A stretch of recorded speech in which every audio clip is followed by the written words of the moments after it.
Hi everybody, and welcome to my latest painting tutorial, Grisaille and Glazing techniques. Now I first wanted to show you what colors I'm using during this demonstration, and from left to right we have titanium white, ivory black, raw umber, burnt sienna, permanent alizarin crimson, phthalo blue, purple lake, dioxazine purple, and transparent yellow. And I just realized I forgot to add olive green, which I use a little bit of. Now all of these colors, with the exception of white, are transparent colors, and that's why I used them, because the Grisaille technique is basically painting a black and white and gray underpainting and setting all your values and then glazing transparent colors on top of that. The brushes I'm using for this demo are a Trekell, hog bristle, and golden taklon brushes, and a mop brush. From left to right, I have a 0 flat hog bristle. Next is a number 2 flat hog bristle, then a number 4 flat hog bristle, then a number 8 filbert hog bristle, then a number 4 filbert golden taklon, then a number 6 filbert golden taklon. These are for glazing in the colors. Next, I have a small detail brush, which is a number 0 golden taklon round brush. And finally, we have the mop brush, a number 1 mop brush for blending in large masses in the background. Underpainting. Now, I did the underpainting ahead of time just because underpainting is very basic and it's just about getting the values, and I know you've seen me do it many times on my last tutorial and all the other painting time lapses and stuff I do. So the background of the painting, I painted in raw umber, just a layer of raw umber, and then I spattered Gamsol all over it and got it all interesting and spattery, and then I let that dry, and then I painted the underpainting of the character using raw umber and Gamsol to thin it, and then just built the values and treated it kind of like a drawing.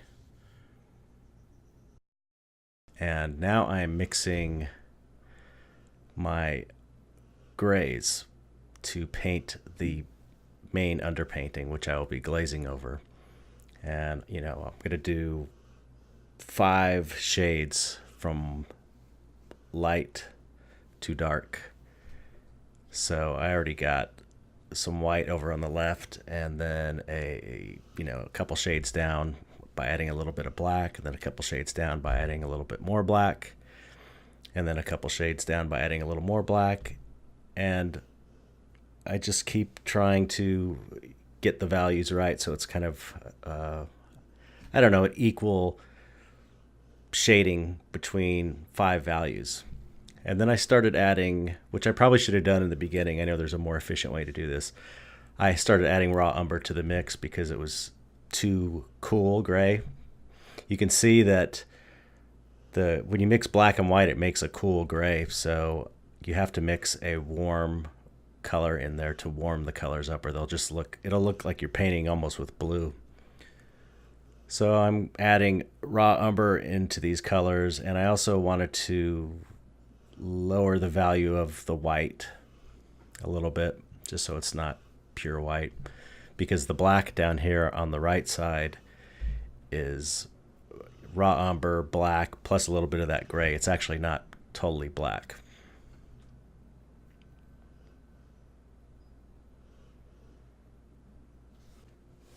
So once I get my grays mixed, I take the number 4 hog bristle, I believe it's the number 4, and I started painting on the underpainting there, adding a little bit of liquid medium. And when I first put the first dot of paint on, I noticed it was still too cool. It was still too blue. So I had to add more raw umber to that, and you'll see as I continue to paint, I keep adding raw umber to warm all the colors up as I'm going along.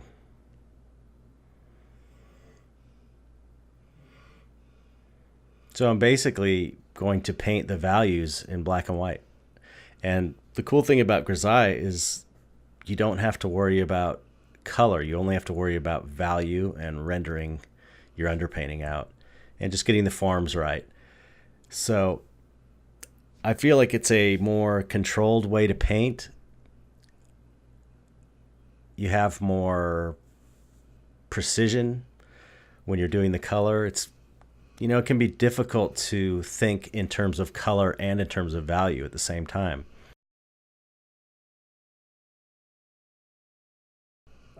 I just enjoy the Grisaille technique. It's worth learning whether you like it or not.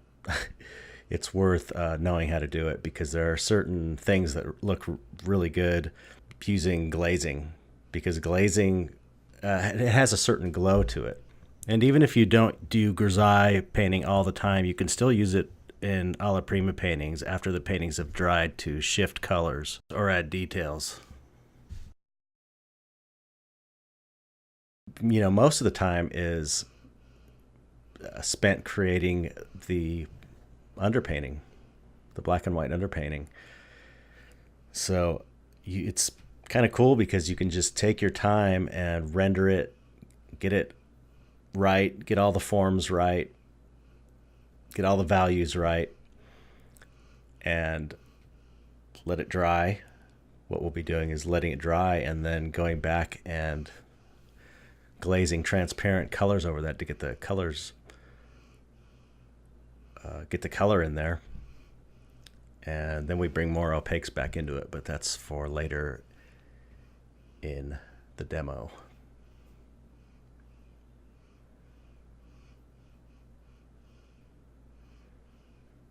My dog's in here with me, so you might hear some panting. So I might sound kind of bad, but it's just a dog. Trust me, believe me.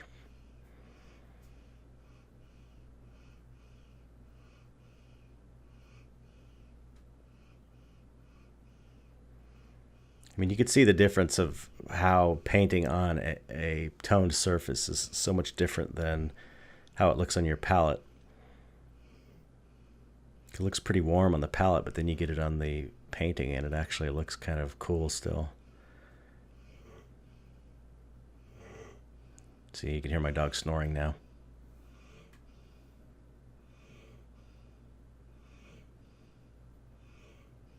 That's Doc, by the way. And as you can see, I'm not working strictly in these areas, like all the light. I'm a messy painter, so I just get the values, the 5 values from light to dark set up, and then I just start kind of going at it. I don't look at the painting and go, this looks like number 2 value, and this looks like number 5 value here.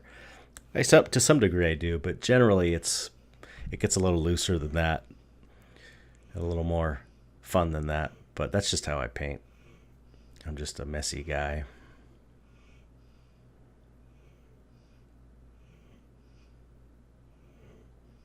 You can see I'm adding the liquid, and I have the liquid down at the bottom of the paint palette.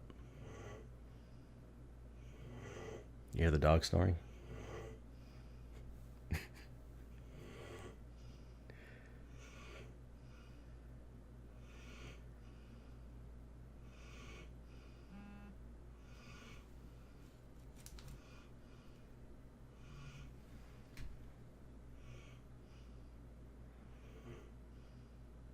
Also, what I'm doing is there's more.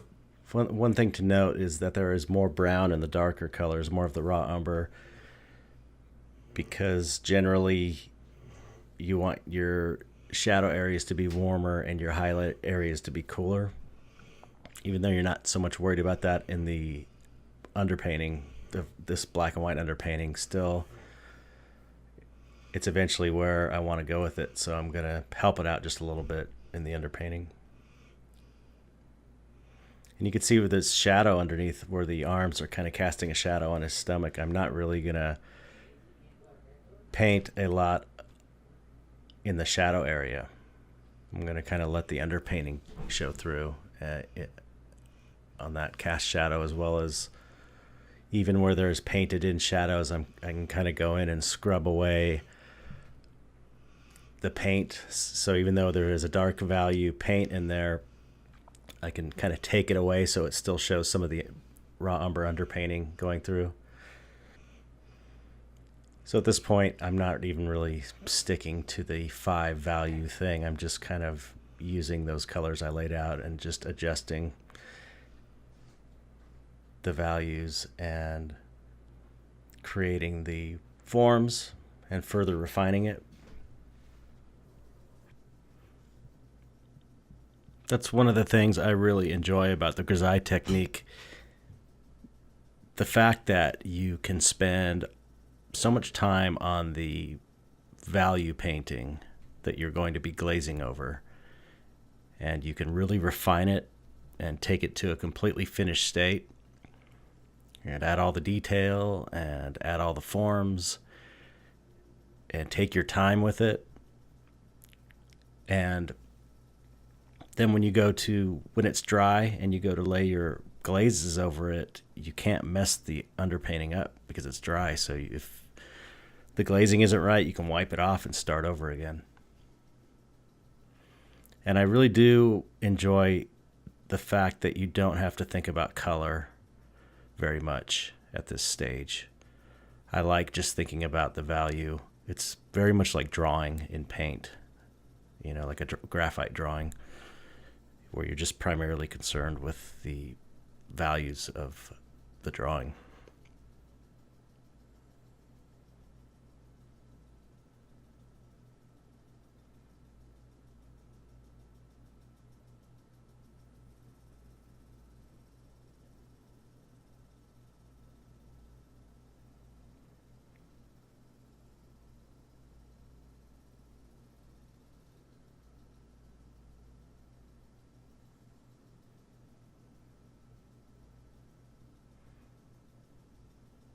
You'd see when my hand goes down to the left, I have a towel down there and I'm wiping paint off of it.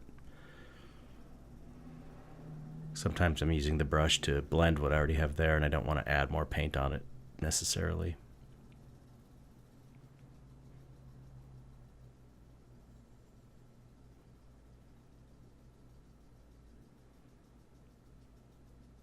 Now when I get finished with this underpainting, while the painting did come out well and I really like it, I'm wondering if I shouldn't have gone lighter with the Grisaille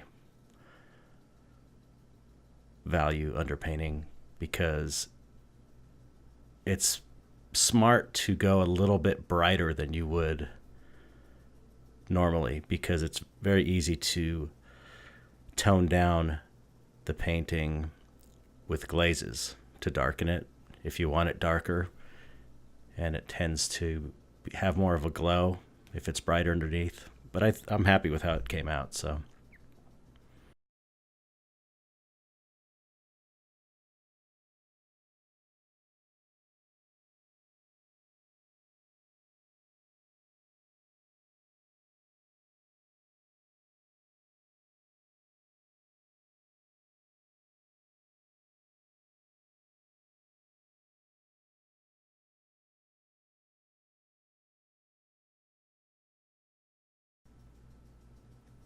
again, you can see I'm staying away from the deepest shadows, that cast shadow from the arms and the shadow from the spider head on his shoulders. I will eventually work color into that, but I do want to keep it transparent as possible, because that is a general rule of thumb where shadows tend to be more transparent and the highlight points are more opaque.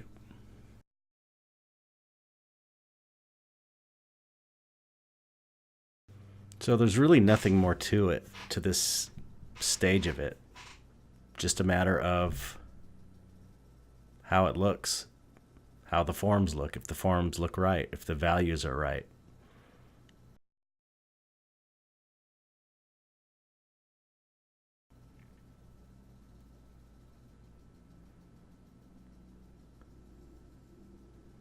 And I can kind of see now, looking back at it, which I wasn't thinking of it while I was painting it, but I guess I tend to go a little bit dark and then bring up the highlights. because I do begin to brighten it up and bring out the forms with more highlight rather than more shadow, which is the other way you can go with it.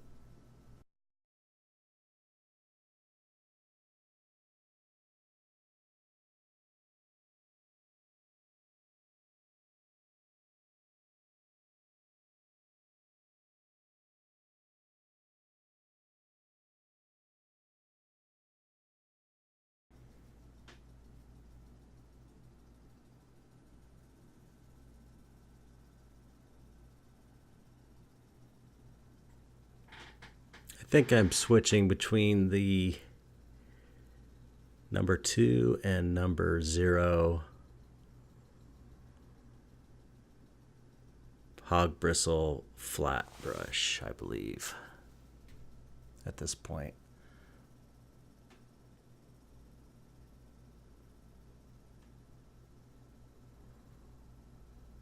Still kind of feeling my way around, finding the forms.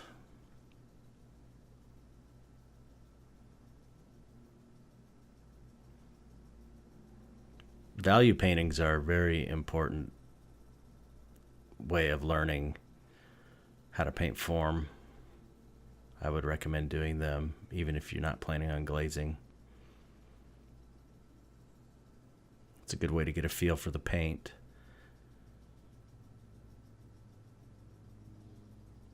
And focusing on the most important aspect of the painting process, which is value, I think. Aside from the drawing aspects that need to be correct, like proportion and line and stuff like that.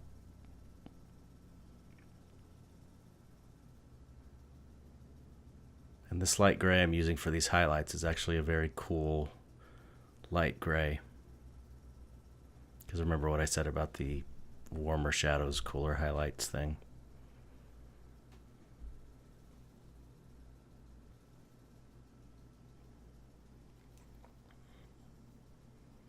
And I'm only adding the liquid in as I need it. All the paint that's on the surface that's not dry has a lot of liquid in it already, so I can go straight in with pure oil at times without liquid in it and still get some drying out of it because it will mix with the paint underneath to a degree.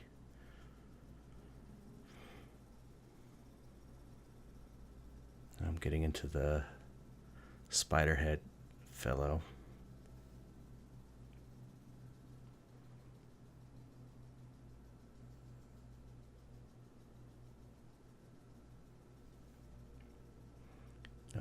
Pretty sure I'm using the 0 brush here.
You can see the difference between the value of the dark area, or not the value, the opacity of the shadow value on the side of the head and the opacity of the highlight area. You can see how much more paint is on that opaque or that highlight area, how much more opaque paint is there.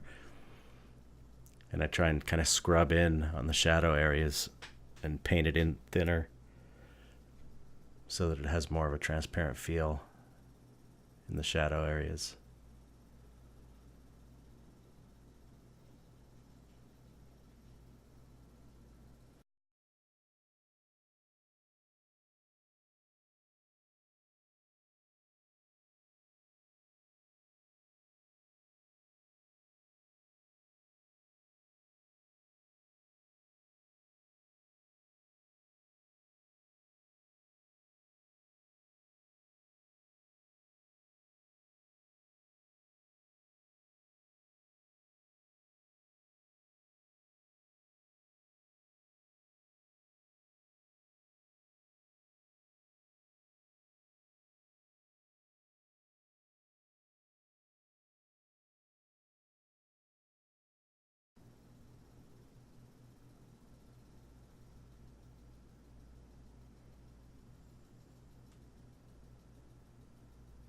Just modeling all the forms.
Blending what I already have on there.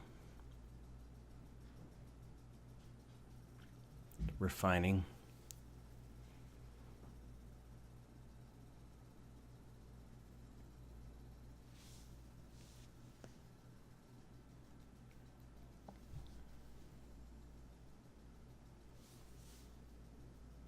Now I'm taking that dark value and painting the legs, which is with this kind of black brown color, raw umber and ivory black.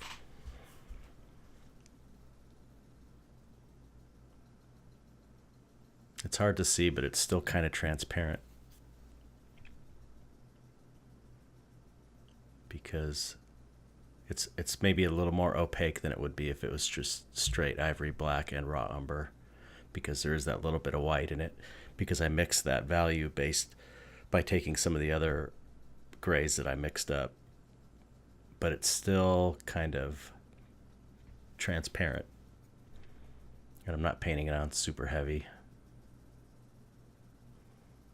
If you do go too opaque in some shadow areas, you can take a clean, stiff brush and scrub some of the paint out to reveal more of the underpainting if you want.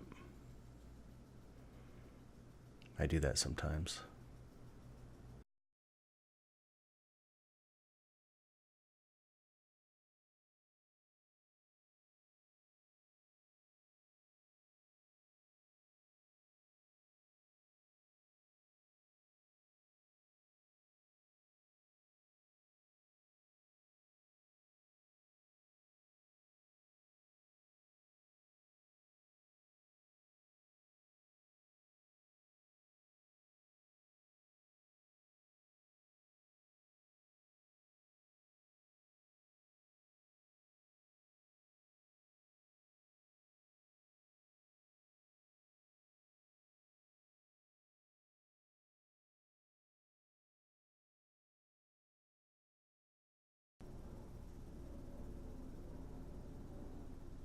I'm taking a clean brush without paint on it, and I'm blending what I already have on the canvas.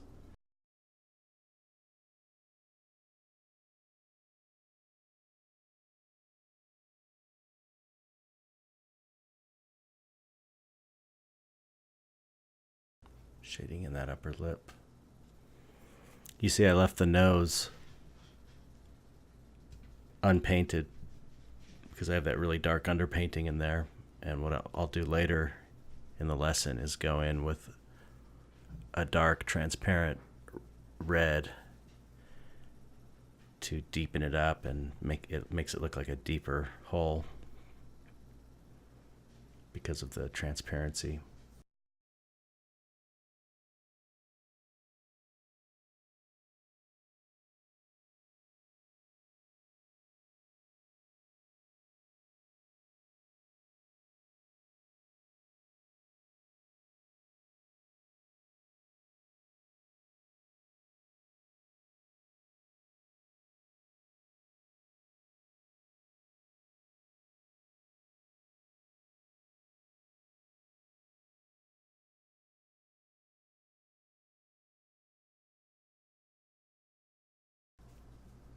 Now I'm just adding more highlights to further bring out the forms.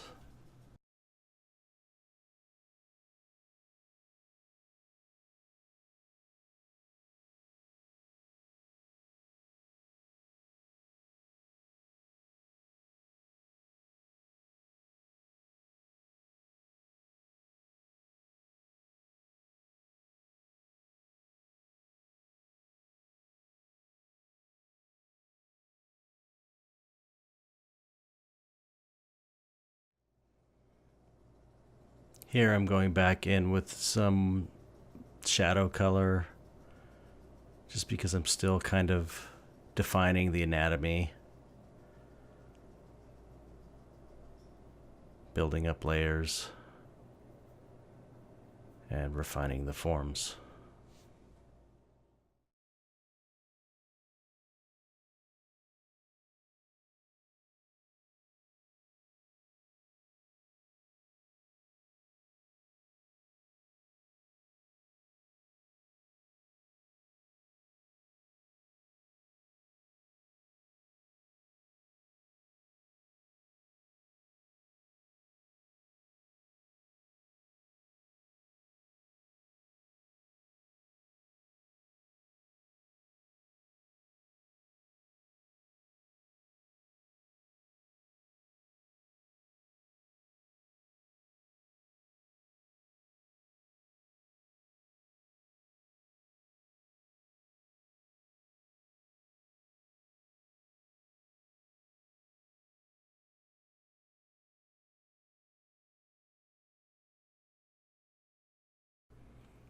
Now here I start to come in with the Golden Taklon number 4, I believe.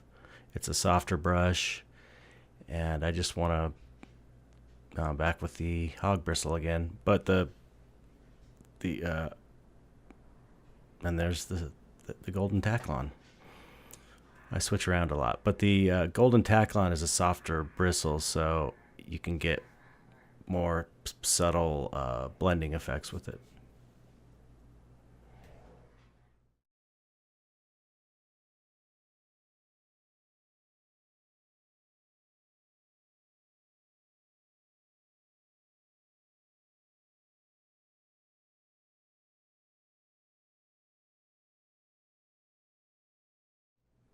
Now here I'm coming in with the Golden Taklon with no paint on it and blending into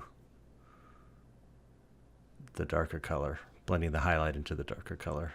And then I have a little bit of paint on my brush from that, and I'm using that to add more on. You can see the difference between the two strokes. You know, the bristle brushes gives kind of a harsher stroke. It's better for laying the paint on thickly and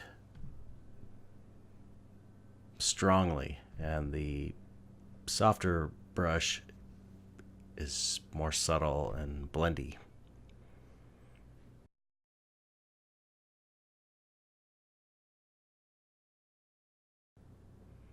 The stiffer brush holds more paint. And what I'm doing here is working with 2 brushes in my hand, so I can quickly switch between the two.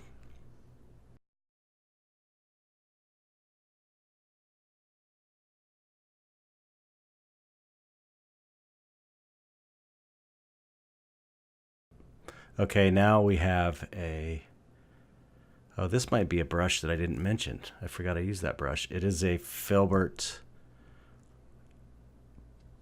Golden Taklon number 2. And I'm going in with just finer detail.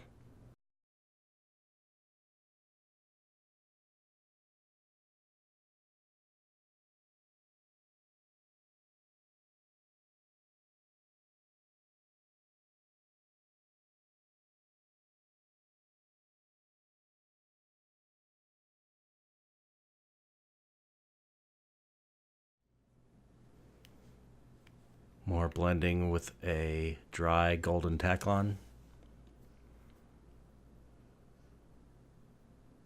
Adding more detail with the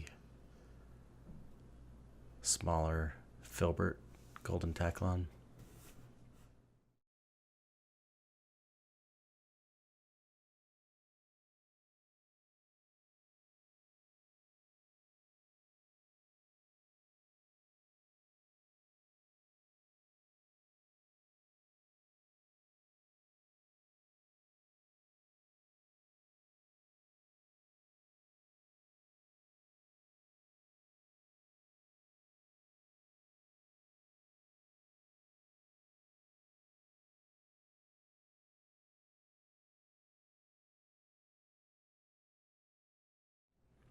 Now at this point, I think I let it dry overnight and came back in to work on the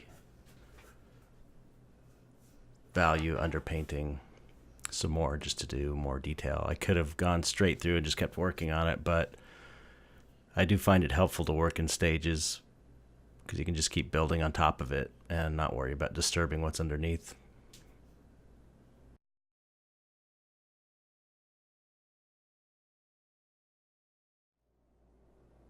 Another aspect of the Grisaille technique I enjoy is the ability to take your time and build it.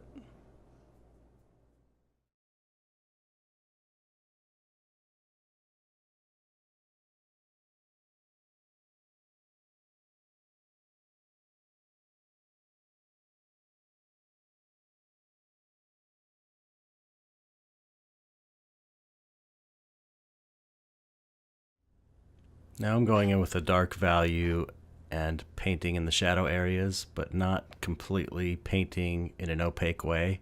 I still want that underpainting showing through to get that feeling of depth. So I'm kind of scrubbing it in, not painting it too thickly. But you can see where there's highlight and where it's super opaque, the paint is very thick.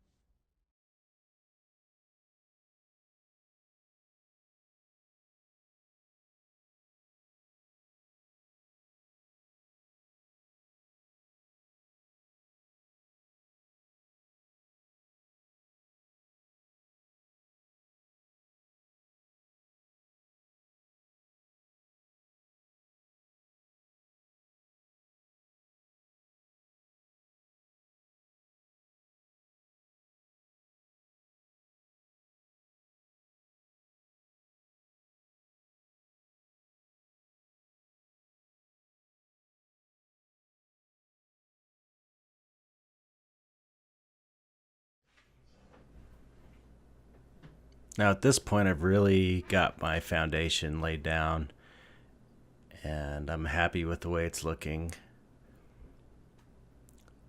I'm just adding these kind of final, sorry about that blurring there, that happens a couple times, but I try to eliminate that as much as possible in the editing.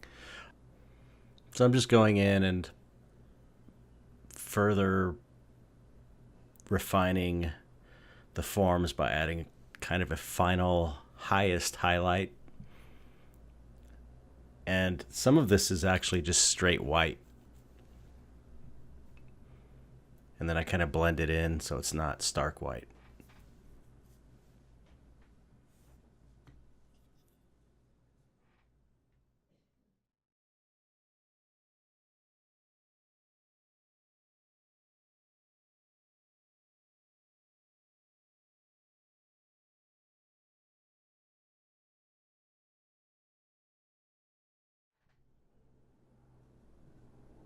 And here we have the complete Grisaille underpainting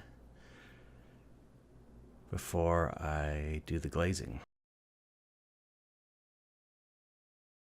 I could have continued to refine it if that's the look I was going for, but I get to a level of refinement that feels right to me and I stop there. I like the look of this and I feel like it's suitable for glazing over.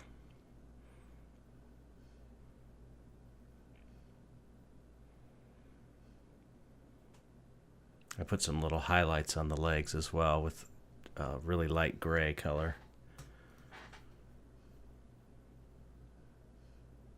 see the underpainting, how much of it's showing through.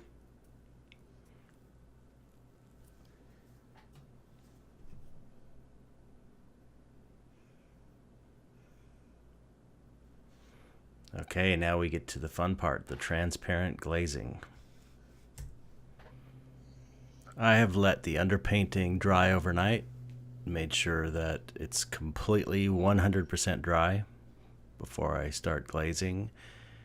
And I have the Golden Taklon soft bristle brush, and I'm going to use burnt sienna because that's a transparent color.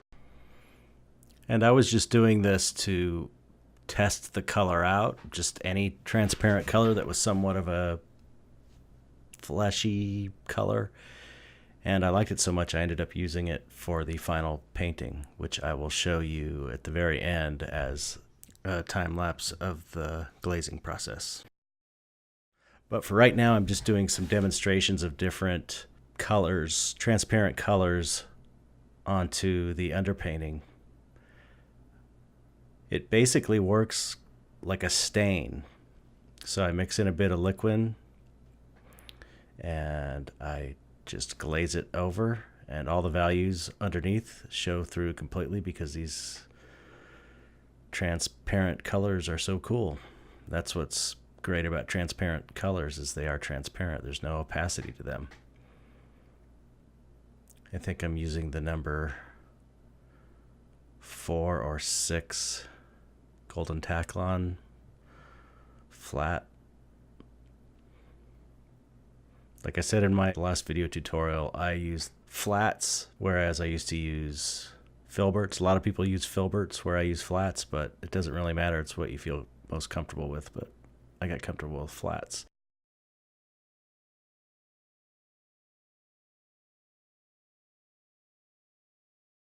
So yeah, it's just that easy. You paint your transparent glazes over your dry underpainting, and you don't have to worry about messing anything up because it's completely dry. And as you'll see at the end of this section of the demo, I'll wipe it off with a rag and a little mineral spirits, and it comes right off and gets it back to color free. So you can experiment and play around. And liquid is really great. I love it for glazing because it will dry. It'll be dry the next day.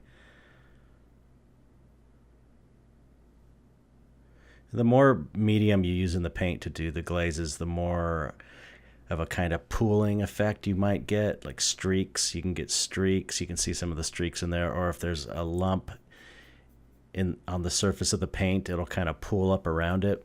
And you can actually use that for certain effects if you want. You can make a really textury painting and paint transparent glaze with a lot of medium in it, and then kind of wipe the surface, the high points off, and then all the paint stays in the deep surfaces. So it's another cool effect you can do. And right now I'm kind of wiping some of it off just to show what you can do, because it doesn't have to be like a solid color over the whole thing. It can be, you know, a little bit of glazing here and there. You can show some of the gray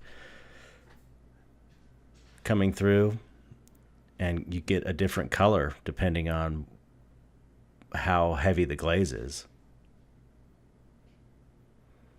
And now I'm going to take some permanent alizarin crimson, which is another fully transparent color, add a little medium into that, and a little bit of olive green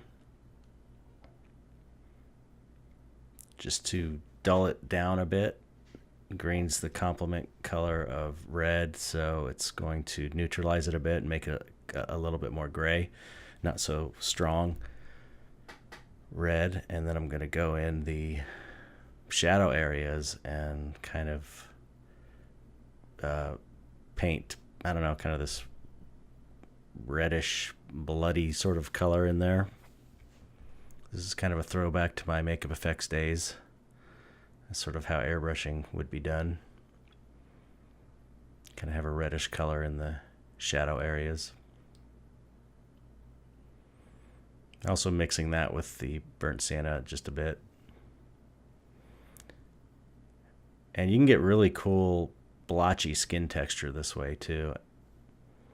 And you can see the underpainting showing through. It's adding this clear layer that really gives it a lot of dimension, because there's this transparent blotchiness that has like a pattern that you're painting on top of a pattern that's already been painted underneath. It's really cool. It just feels very controllable to me as well. Because when you're doing alla prima, I think alla prima painting, which is direct painting, where you're painting everything in one sitting, is definitely, in my mind, a lot more difficult, because one false move and you turned it to mud. But you can really kind of play around with the glazing and get it just how you want it, wipe it away, repaint it.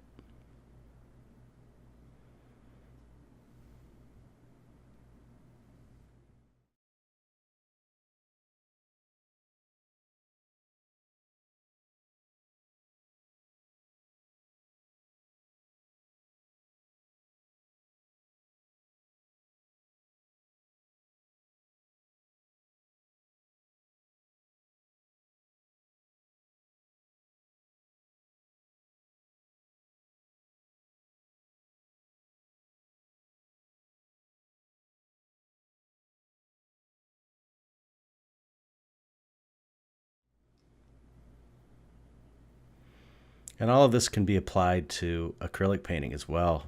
Instead of liquid, you still use the transparent colors. And instead of liquid, you use a gloss medium or a gel medium or a matte medium to thin the paint out a bit.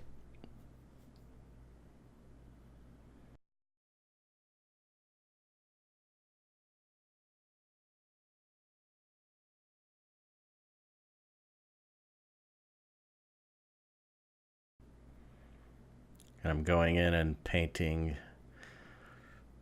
the transparent shadow, deepening it up a bit.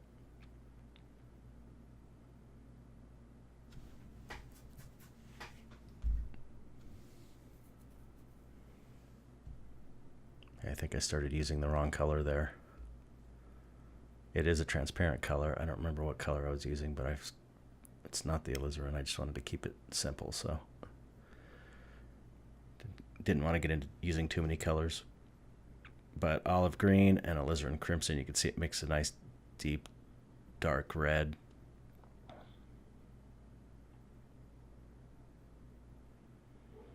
And glazing over shadows, it really looks nice. Really deepens the shadow and it gives it more of a transparent feel.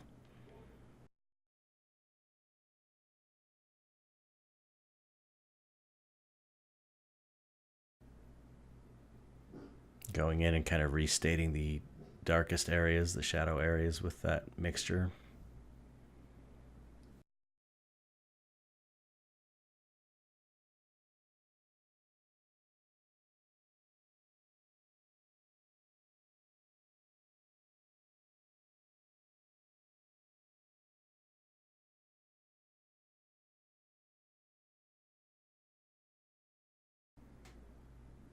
Kind of wiping some of it away, blending it out a bit with a rag.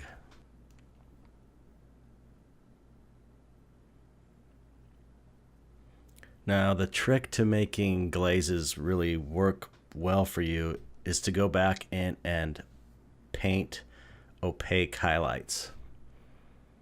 Because you kind of get this, when you do a glaze, you get this, you lose the highest highlights. Everything becomes colored by the glaze.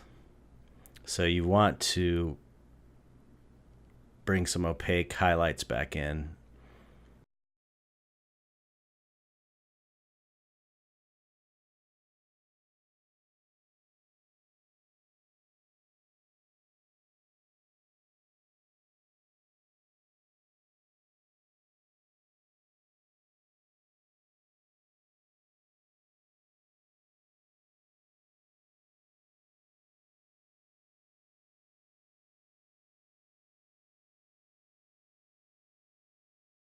what I'm doing here is mixing a tiny bit of black in with the white, and obviously the white is the opaque color.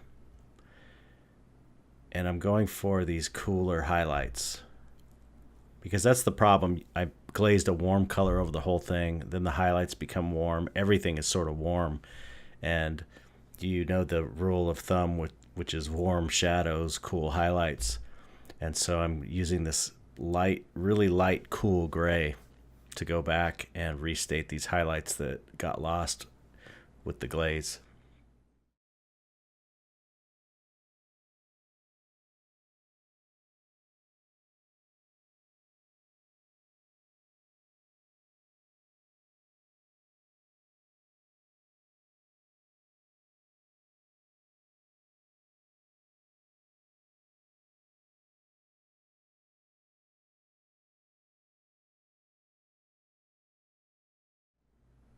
You see, I first started using white and raw umber. You can see it on the palette. And I started painting those highlights on the shoulder, and it was too warm. It was like a warm version of the color I just glazed over it. And then I realized that I needed to cool it off with some black, because black and white, like I said before, make that kind of cool gray.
It's a nice surface to paint into as well.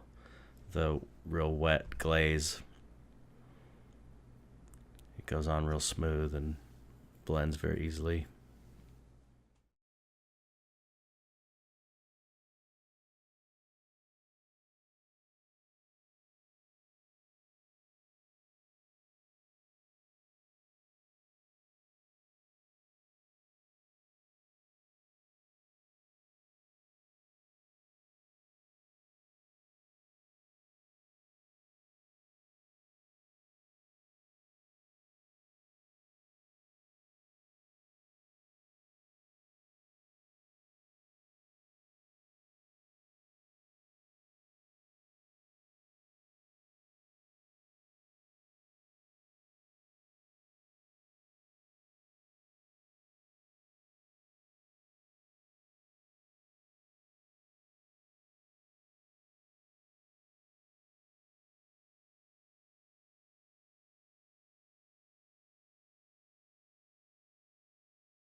So now I'm going to take a little bit of mineral spirits and wipe off everything I just did so I could try some other colors.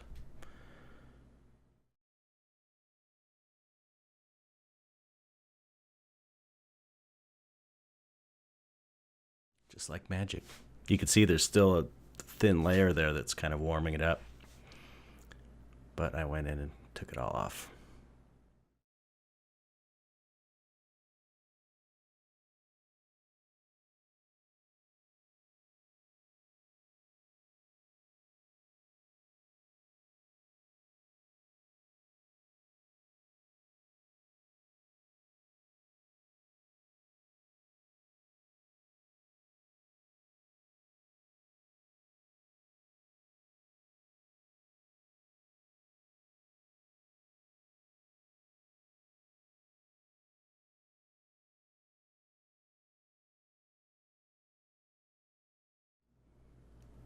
Now I just wanted to show you some other really bright colors, because you can get some really amazing effects with straight phthalo blues and dioxazine purples and stuff.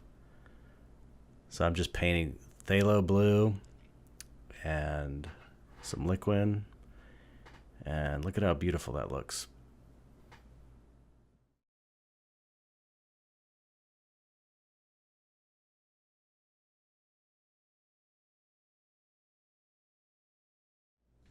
Very easy to do.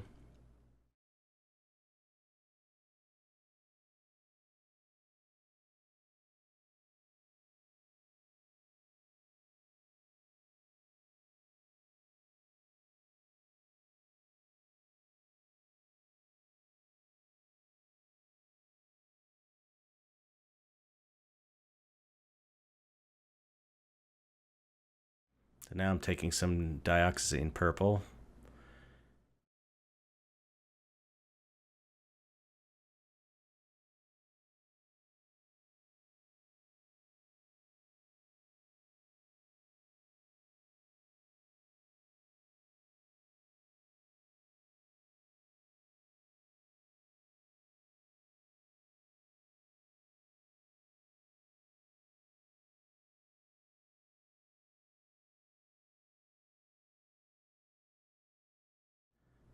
And you can see the underpainting is showing through perfectly. So you can get really cool soft transitions, smooth transitions between colors, and it's great for lighting effects and trippy kind of art.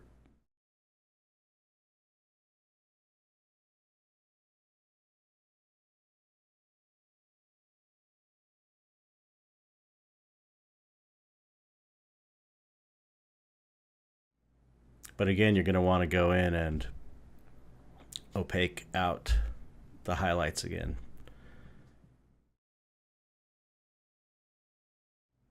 I'm just using straight white here.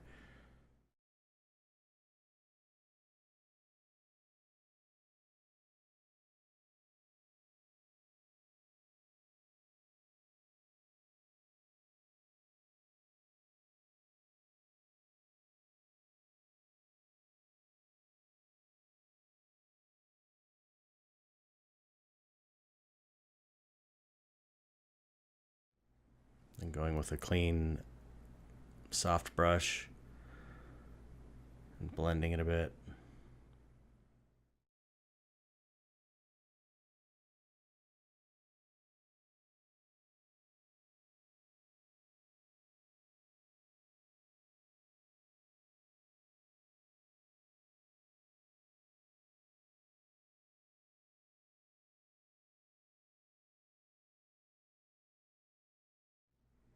I think that was the worst of the blurry camera. Oh, maybe not.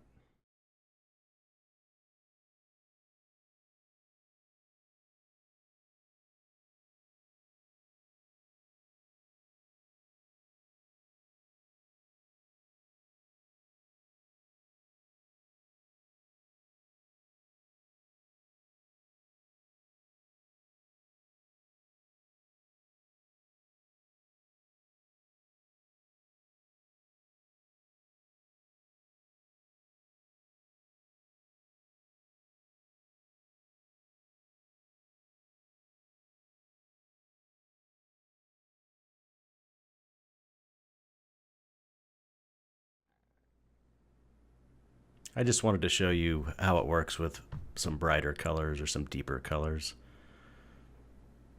Now I'm going to wipe all that off.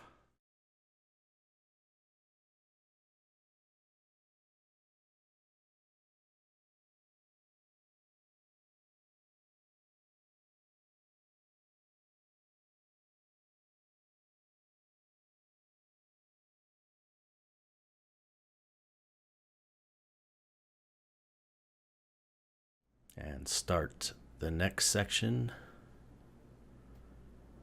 which is scumbling. So scumbling is basically the same as glazing, but using opaque or semi-opaque colors. I'm using yellow ochre because it's a semi-opaque color or semi-transparent color. The cool thing about scumbling is you can get some really interesting effects with it. For example, what I'm doing here, you can see it's partially obscuring the underpainting.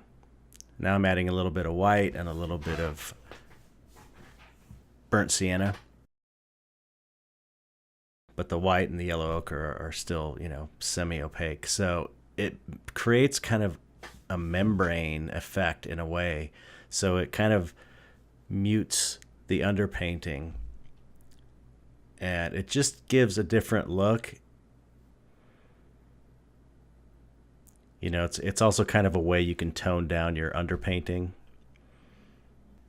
a way to soften it.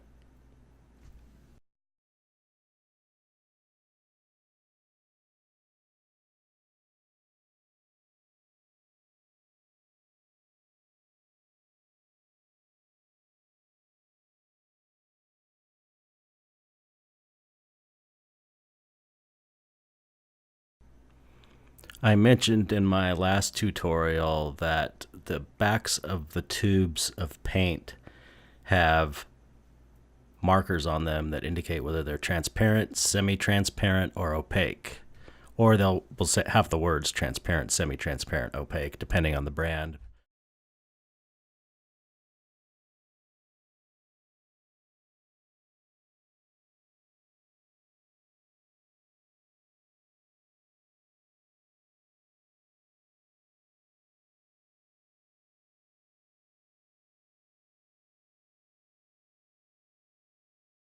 So it's kind of a cool look. It's different. It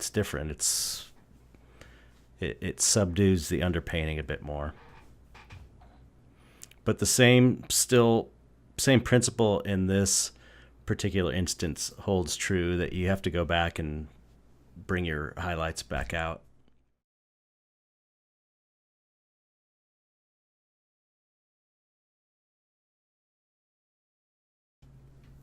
You generally want a cool highlight if your color is kind of warm, or a warm highlight if your color is kind of cool. It's really that contrast between the cool and the warm that makes a painting look right.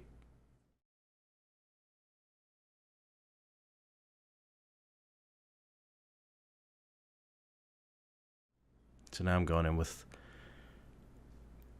just straight white.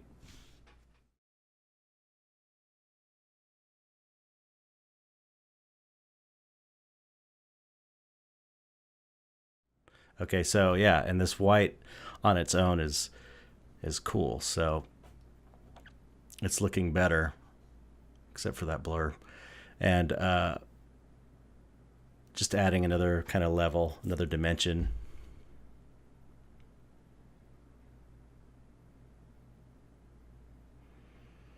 So you can see both ways are legit. They both work well. They just have kind of a different look to them.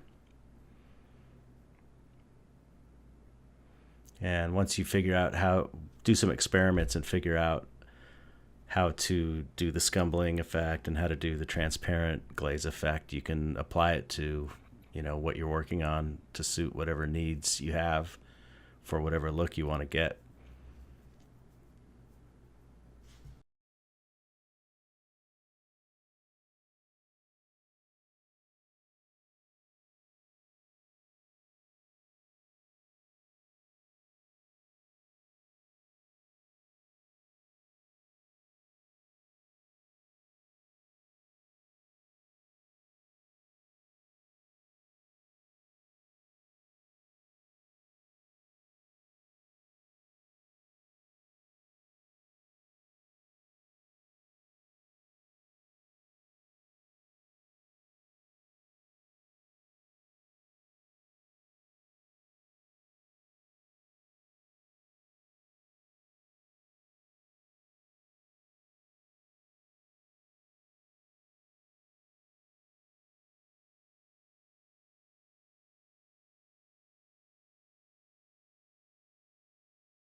Now I'm going to wipe it off again and paint the real painting. Finally.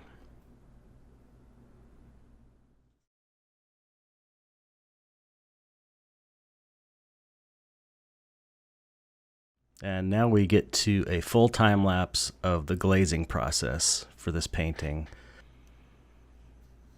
So I start with the burnt sienna glaze all over the figure, and then I begin to add the alizarin crimson and olive green to the shadow areas like I did in the demo part of this.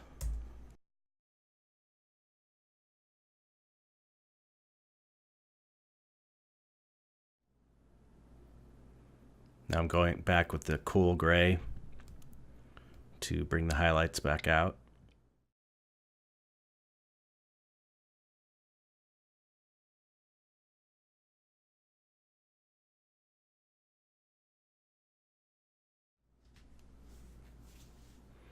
You can see the color, the cool gray on the stomach there. Again, the burnt sienna, alizarin crimson, blotching it up with alizarin crimson, then bringing the cool gray highlights in.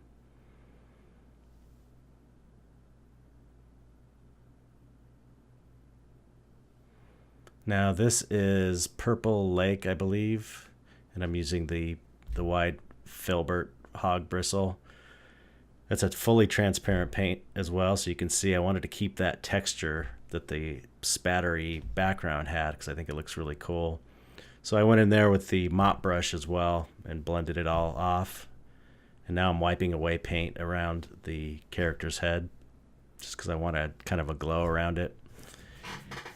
And at this point, I'm pretty sure everything had dried and this is the next sitting, so I'm able to do even another level of glaze.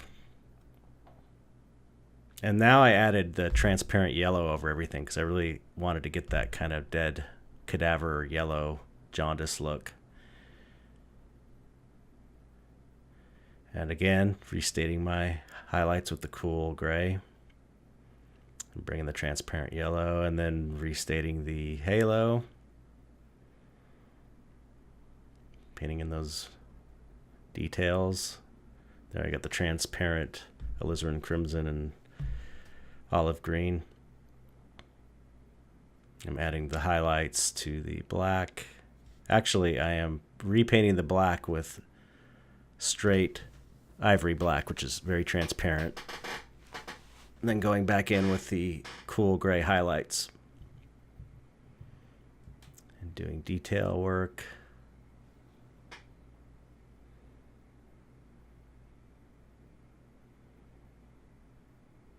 Detailing. Now I added, what color was that? Oh, dioxazine purple and raw umber, just to get it really dark on the outsides, because I like that look. And then I use the mop brush to blend it all out. Now I'm adding a little phthalo blue for the veins, a little wash.